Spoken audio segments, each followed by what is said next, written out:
But more importantly, fingers crossed, before our show finishes today, we might even blow some. And when this music starts. Perfect. Shuffle. Shh. 4. No. It's CH4. CH4. Yes, it's a molecular formula. It's a molecular formula. It might be an oo, but I haven't got a Scooby-Doo. I think I need another clue. All right, here is your second clue. It's a cow. Yes. Oh, click, click, click. Did you hear about the cow that went into space? It landed on the moon. Oh, that's a round of applause over there. That's new. Hello. Thank you very much. That's the rapid form. Moving on. I've got so many more. Oh no. Sorry. More.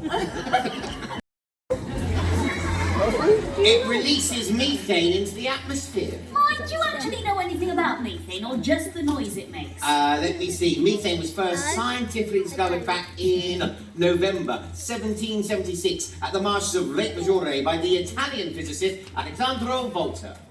Oh, wasn't he the guy that was involved in inventing the battery? That's the very man. Now, Volta was inspired to look for methane after reading a paper written by Benjamin Franklin on flammable air and hydrocarbon. What is it, everybody? A hydrocarbon. Now, you might find it in lighters, or if anyone's got a heater in their garden, that could also be fueled with butane. This is also a hydrocarbon. So, we can take our own hydrocarbon to butane, turn it upside down, and place it into our bowl of soapy water. And if I push down very, very gently, slowly but surely, the bowl of soapy water will start to fill with lots and lots of butane bubbles. It's forming now. It is. Very cool. Now, here's a question for you all. Are butane bubbles flammable?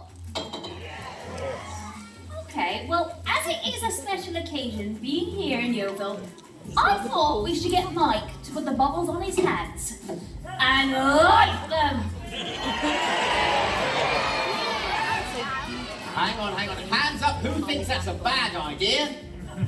1, 2, 3. Hands up who thinks it's a brilliant idea! Absolutely everybody else. Right, as our new friends are being so nice, I will be nice and brave, but I'm sure you all know, whenever doing your experiments, make sure you're wearing your safety equipment. Absolutely. Now get those cameras ready. So the question, are butane bubbles flammable? And the answer is coming your way in 3, 2, 1. Oh, super toasty. Oh, that's nice. Here, has anybody got any marshmallows? Let's give a big round of applause.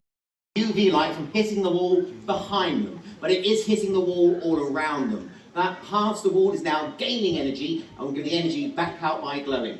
Listen up, you two. I'm going to count down from 3, and I want you both to immediately go and stand over there with Colette. So get ready to stand with Colette in 3, 2, 1.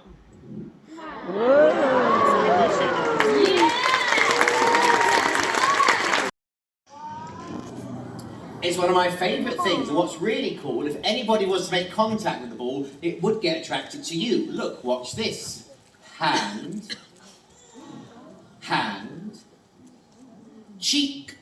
Mike, can I have a go? Yes, of course. Hand, cheek. It's really. Trying to tell me that you can make these light up without plugging them in. Without plugging them in, we just use the energy from within the plasma ball. Well, that'll never work. Well, you know the rule of science. There is only one way to find out an answer, and that's to put it to the test. Let's go.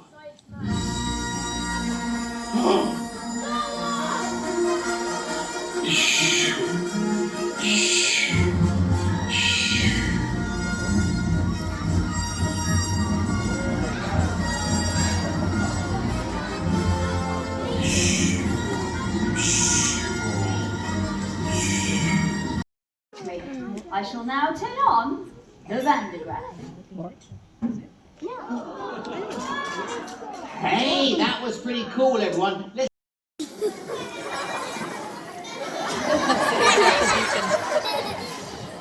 think they just laughed at my bottle.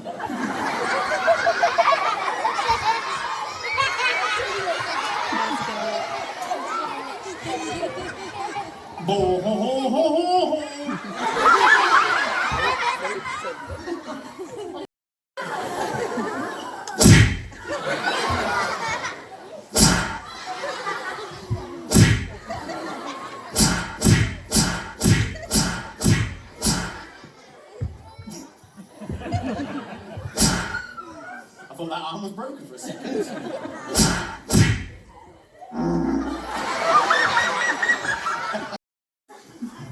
Right. Now I shall turn on the Van de Graaff.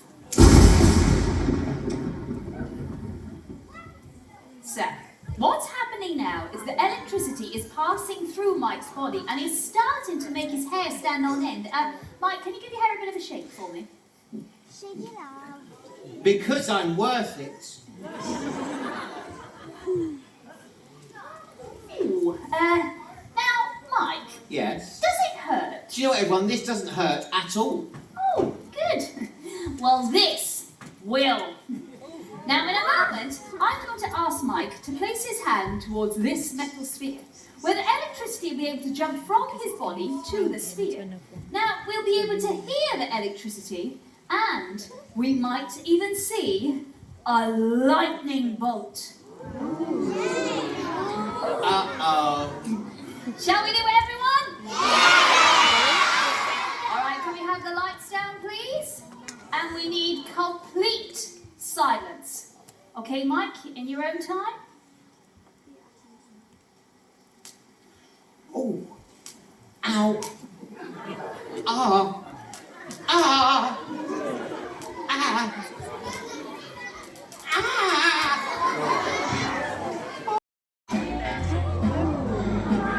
Yeah, it's really cool, isn't it? Now, liquid nitrogen is nitrogen in a liquid state, and it's used in cryogenic preservation for humans, pets, among other things. And in the future, it might even be used for our transport. Now, liquid nitrogen boils at minus 196 degrees Celsius. Whoa, whoa, whoa. Did you just say that the liquid nitrogen boils at minus 196 degrees Celsius? I did, yes. But I thought for something to be able to boil, it had to be really hot, like when you boil a kettle full of water. Actually, no. Liquid nitrogen actually boils cold. Now, when something boils, it means it has enough energy to turn from a liquid to a gas. Oh, there's a nice little fact of the day. Ooh, would you like to see something exciting? I'll find out. Would you like to see another experiment? Okay, well, Mike, I need you to do something that might be a little difficult for someone of your level of, A little bit difficult for someone of my level of... IQ. Oh, how dare you! How dare you! How dare you! I'll have you know that I am one of the most intellectual members of the Ministry of Science team. In fact, I am so chemically scientific that if I were a superhero, I would be super glue! Is that the best you can come up with? I just wanted a name that would stick. Thank you, sir. He's going to write that one down. Please, don't encourage him. Now, Mike, Yes. can you please lower that balloon? Of Mike, do I have to do... Do I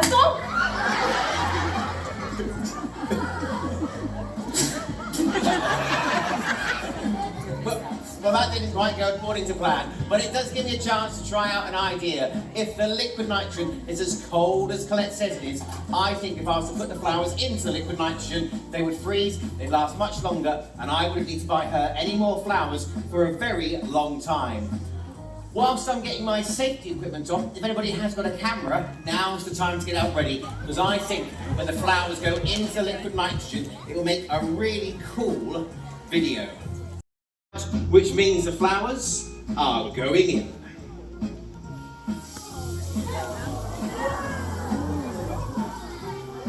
Remember everyone, it's exceptionally cold inside here. It's minus 196 degrees Celsius. Your freezers at home are probably set to about -18. So that should give you some idea just how cold this stuff is. Now, in a moment, I'll take the flowers back out of the liquid nitrogen, and I want you all to have a very good look, because the flowers will look like they are smoking. And that's because as the liquid nitrogen on the flowers hits the air all around us, well, the air is much, much hotter. So it's giving the liquid nitrogen enough heat, therefore enough energy to turn from a liquid to a gas. Right, time to try and impress Colette once more. Colette! Yes? I've redeemed myself. You're going to love this. You are now the proud owner of the world's first longer-lasting bunch of flowers. Oh, thank you. Oh, I knew you liked the ones that had a scientific twist, didn't you? I've just thought. I don't actually know how long those flowers will last.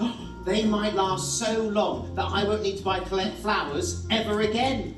Scientific brain, money in the bank, genius. Hands up, who thinks I deserve that for being cheap? Yeah. Just the entire audience. But it was a pretty cool experiment. Yes, it was. Let's give a big round of applause for mine. Now, as I was saying, inside here is a gas. Now, I'm going to turn that gas into a liquid. So, into the liquid nitrogen it goes. Now, as you can see, the balloon is starting to get smaller. That's because the molecules are losing their energy and turning from a gas to a liquid. Oh yeah, right at the bottom of the balloon, there's now a tiny bit of liquid. Yes. Now let's see what happens when we take the balloon out of the liquid nitrogen. And remember, the air all around us is much, much warmer. Here we go.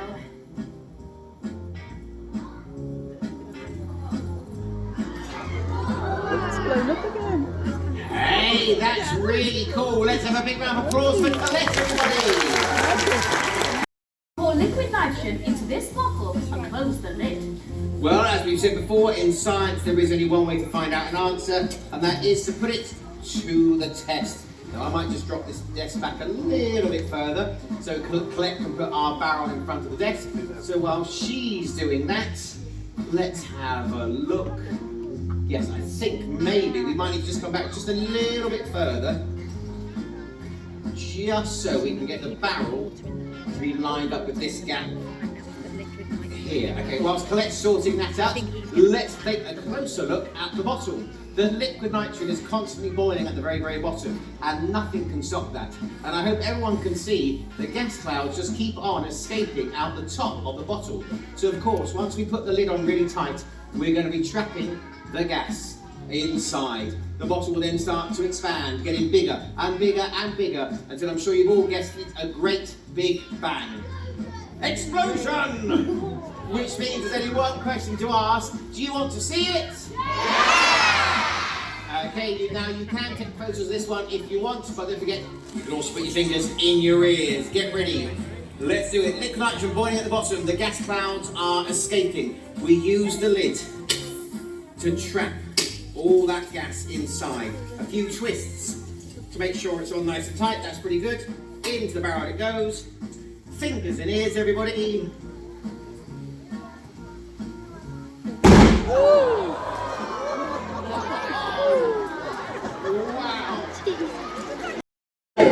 Wow. We'll see you after the break. Looks like the Ministry of Science team are playing pirates. And, who's that coming now?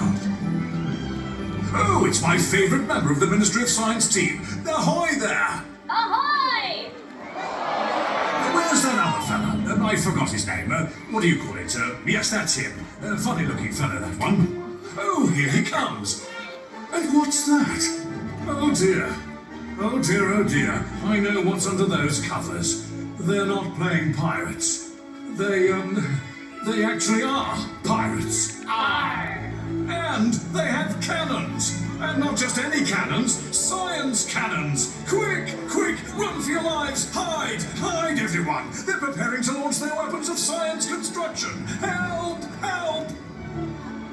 First up, it's the lovely explosive one. and her cannon fires foam balls. Get your hands up, everyone. The balls are loaded into the cannon's tubes there, and then fired out using an air compression cannon. Let's see it then, milady. Okay, let's get those hands up, ready to catch. Okay, let's go over this way first. Here we go.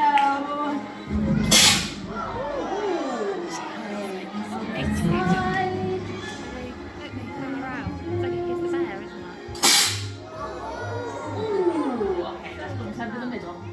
See if we can get near the back. Okay, now over this side, one more. Call yourself a pirate? That was rubbish. You're meant to be the Ministry of Science. You can do better than that. Or are you too chicken? Well, he may be a funny-looking fellow, but you have to admire his courage. What do you have there, then? Oh, it's a hydrogen bottle rocket cannon. Oh, now this could be blooming dangerous.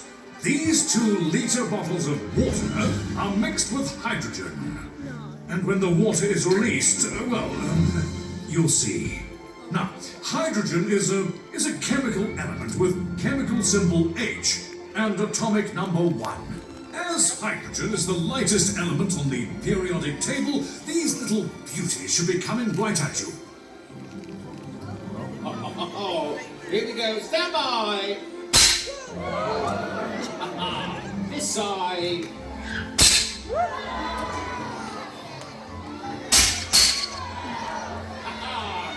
Two more. Last one. Eeny, meeny, miny. That was blooming marvellous. One more. Oh, how scientifically fabulous. This one's my favourite. It fires smoke rings. Shall we see it then?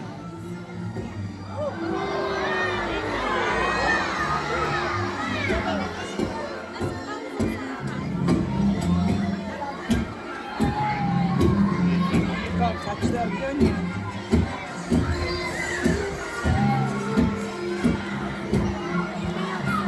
Excuse me. Front row.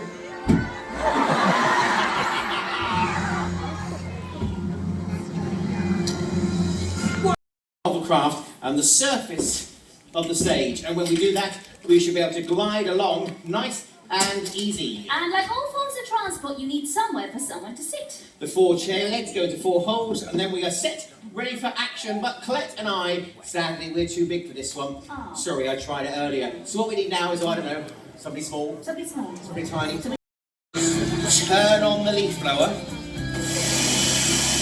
So now we've got a cushion of air. We should be able to glide across the stage. Well done you, looking very good. And we'll come all the way over this side. Should be raised up. And if you give everybody a wave, they'll give you a big wave back. Everybody give us a wave.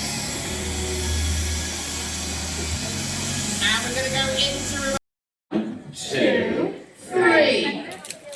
And then give us a big wave. And let's have a look. Wow, looking very cool, everybody. Now, I'm sure you've seen these before at parties. Oppa Gangnam Style.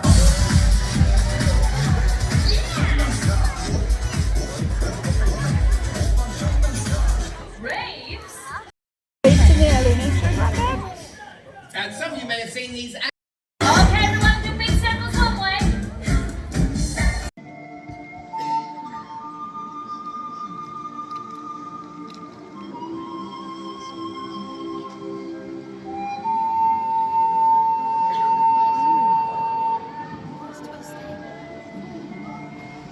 So, Colette, what's happening here? Now, when you light a fire, the flame is hot and it wants to rise. Now, the added rotational effect, well, it amplifies it and it stretches. And as it stretches, it becomes like a column. Now, a fire tornado is much more dangerous than a normal one because the combustion rate is much greater. You can see the peak of the tornado goes above the height of the cage. But if Colette was to start to slow down the rotation. As the rotation slows, the tornado will start to shrink, getting smaller and smaller. And of course, once the rotation comes to a complete stop, the fire will return to its usual state. We can then remove the 4 springs and the cage, and then use our blanket to extinguish the fire. And as the lights come up, let's have a round of applause for the fire tornado! All ready with the fuel light. Everyone say, "Hello, kids!" Let's get it ignited.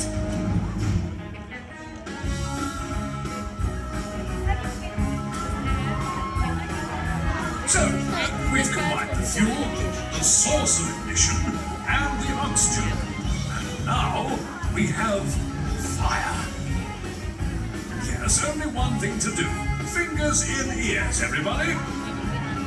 Balloon number 1, just hydrogen.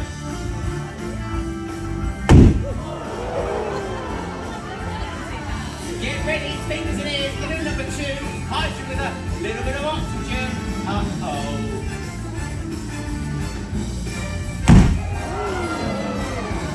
Balloon number 3, half hydrogen, half oxygen.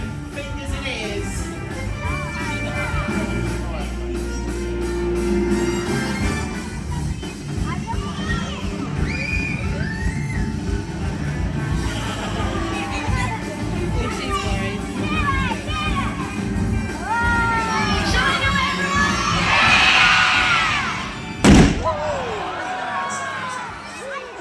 Everyone, go!